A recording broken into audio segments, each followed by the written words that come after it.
Welcome to Expert Real Estate Secrets, the show where real investors share real strategies that actually work.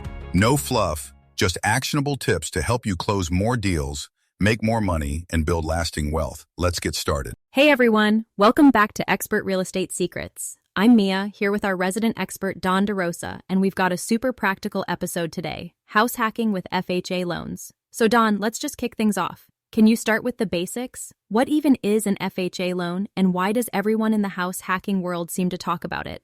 Sure thing, Mia. An FHA loan, for those who don't know, is a mortgage insured by the Federal Housing Administration.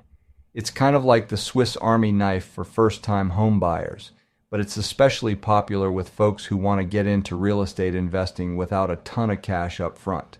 What really sets FHA loans apart is the low down payment, sometimes as little as 3.5%, and easier credit score requirements. That makes them a gateway for a lot of new investors and people who want to buy a house and start renting part of it, which is basically house hacking in a nutshell.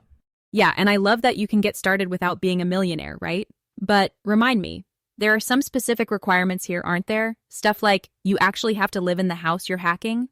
Absolutely, that's big. FHA requires you to be an owner-occupant, which means you got to make the property your primary residence for at least a year. And property type matters too.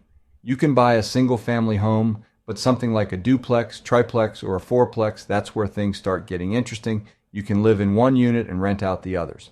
I had a new investor last year grab a duplex with an FHA loan. He moved into one side, rented out the other. I'll tell you, that rent covered most of his mortgage. That kind of set him up to repeat the process when he was ready for his next deal. That's the dream right there. Have the rental income basically pay your living expenses. I mean, it's not always that smooth, but it's a pretty cool workaround for folks who want to own and invest at the same time. And this isn't just theory. We've both seen it work in the real world, which is what I like about it. Let's go a little deeper on those pros and cons. Obviously, low down payment and credit. Is there more to it, though?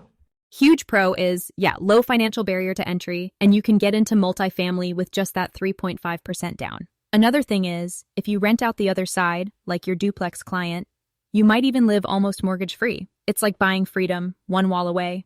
But there's a flip side. This isn't for everyone. There's the owner occupancy rule Don just mentioned, so it's not a set-it-and-forget-it rental right away. There's also the maximum loan limits, which change based on your county. And privacy, let's be honest, sharing walls or yards with tenants can be weird, especially if you're not used to it. Yeah, and on top of that, sometimes people forget how tight those limits can be, especially in pricier markets. I might be wrong here, but I've definitely seen investors try to stretch those FHA numbers and then get stuck when it's time to scale up. Now, taxes. Mia, you mentioned record keeping. I'd love to hear that story you told me about the guy with the crazy organized expense spreadsheet. Yes, oh my gosh, he had everything. So, one of my clients started house hacking using an FHA loan, and he made a mileage log for every trip to Home Depot, tracked every utility split, even did a home office deduction for the space he used to run his little landlord side gig. I mean, it was nerdy, but he ended up writing off a ton. Record keeping makes a huge difference, because those deductions, they lower your effective expenses and your tax bill. Even just tracking improvements, like what you spent putting in the separate entrance, it adds up. And if you ever get audited, man, you'll thank yourself for having all that stuff organized from day one. So doing your taxes right on a house hack, it's not optional if you want to keep more of what you make. All right, let's move into some real-life examples, because I think this is where people really get it. So this one woman, Alex, comes to mind. Single, first-time homeowner. She took her unfinished basement, made it into a legal apartment, and within a year, she'd basically doubled her cash flow. It wasn't as simple as just adding a door. She had to check zoning, deal with city permits, even had to navigate tenant screening for the first time. But after all that, her mortgage went down by half. That's the kind of creative thinking that gets people ahead, even in an expensive market. Yeah, and the challenges aren't small, right? When you're living in the same property, you're the landlord, the handyman, the neighbor, all at once. I remember working with a young couple who converted their garage into a studio rental. A lot of their questions weren't even about money, they were about boundaries, like, is it awkward to share a backyard barbecue with the folks renting our garage? Turns out it can be, but it also kind of built community. They set up some clear rules, but they'd invite their tenant to cookouts every once in a while. I think one 4th of July, everyone ended up running out of hot dogs, and there was this rapid-fire scramble between the main house and the apartment. Everyone laughing, sharing plates. That's the stuff you can't put in a spreadsheet, right? Totally. And yeah, there's headaches, zoning, screening tenants, handling repairs. But you also learn so much. Managing all that, especially at home, it just teaches you what works and what doesn't in real time. That's something you can't just pick up from a YouTube video. Let's touch on financing for a second because I see so many people get stuck thinking FHA is the only way to house hack. It's not. Conventional loans, they can work, especially after you've lived in your FHA place for 12 months and maybe want to do it again. VA loans, if you qualify, are even better. No down payment in some cases. Getting creative with this, you can really build momentum over a few years. And having a long-term plan versus just focusing on what's my payment this month makes all the difference. Maybe you're aiming for appreciation in a hot market, or you're more focused on steady monthly cash flow. Or maybe this is a starter house, and your goal is to eventually sell and move up, or 1031 exchange into something bigger. So it's not just about the first deal, it's the strategy for the next 10 years. And you gotta keep your tenants happy and your property nice to make that work. So regular inspections, simple upgrades, keeping it clean. That stuff matters for your bottom line, believe me. Absolutely. I always say, spend money where it counts, right? Maybe that's a new washer dryer. Maybe it's just a better mailbox. You don't have to go nuts, but you want tenants to stay, so focus on updates that make a difference year over year.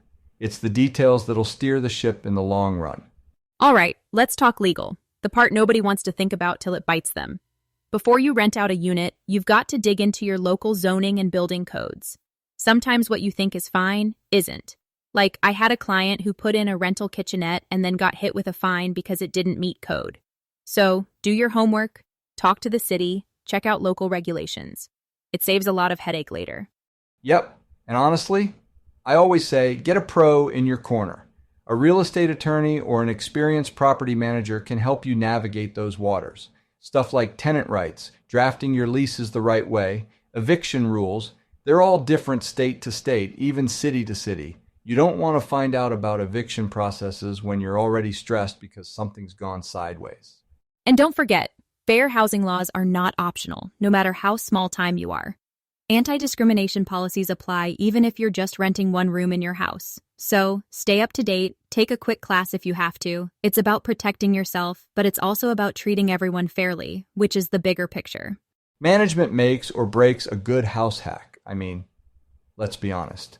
So I always recommend having rock-solid tenant screening from the start.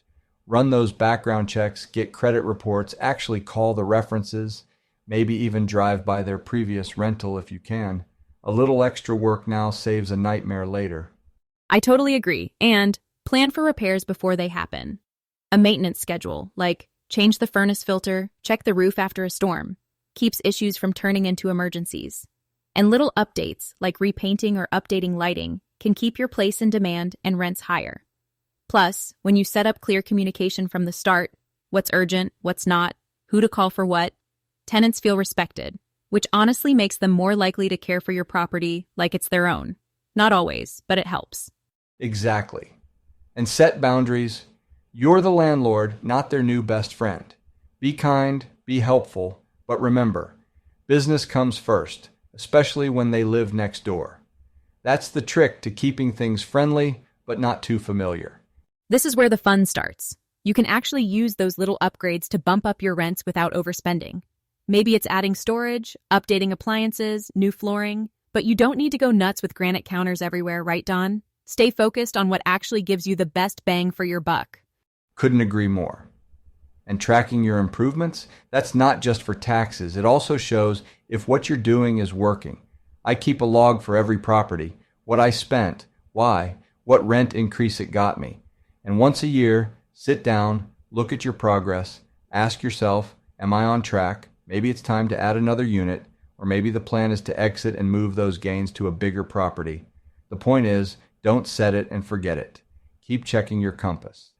And honestly, even if you're just starting out, keeping an eye on ROI helps you make smarter upgrades and sets you up for bigger, better deals down the road. Don't be afraid to tweak your plan as you go. Flexibility is the name of the game here. So let's say you've got your first house hack humming. What's next? Sometimes it's as simple as converting another space in your property to add a new unit. But for a lot of folks, it's about moving up to a multifamily. And this is where networking with agents and property managers becomes really important. They can give you the inside scoop on what's coming up in your market and what's actually worth your time. Yeah, and think long-term. Have a reserve fund for repairs, upgrades, vacancies. That's what keeps everything running, especially when you're counting on the rental income. And honestly, if you keep your ears to the ground by building local relationships and paying attention to community developments, you'll spot good deals before everyone else even hears about them. That's where you turn one house hack into a real investing strategy that scales over time. Right. Whether you're looking to expand into a fourplex or just maximize what you've already got, the key is having a sustainable plan. Don't get too aggressive and bet the farm on your next big move. Keep those reserves and plan for bumps along the way. Then, you're not just house hacking, you're building a business that lasts. And on that note, I think we've covered a pretty complete roadmap for anyone looking to try house hacking with FHA loans and beyond. We'll have plenty more to share next time, but for now, Dawn, always awesome talking strategy with you. Thanks everyone for tuning in, and we'll catch you in the next episode. Thanks, Mia. Always a pleasure. Everybody listening, go make something happen this week and keep us posted. Until next time. That's it for today on Expert Real Estate Secrets. If you're ready for hands-on coaching and real results, go to www.expertrealestatecoaching.com right now. Join the community, get the tools, and start closing more deals. We'll see you on the next episode.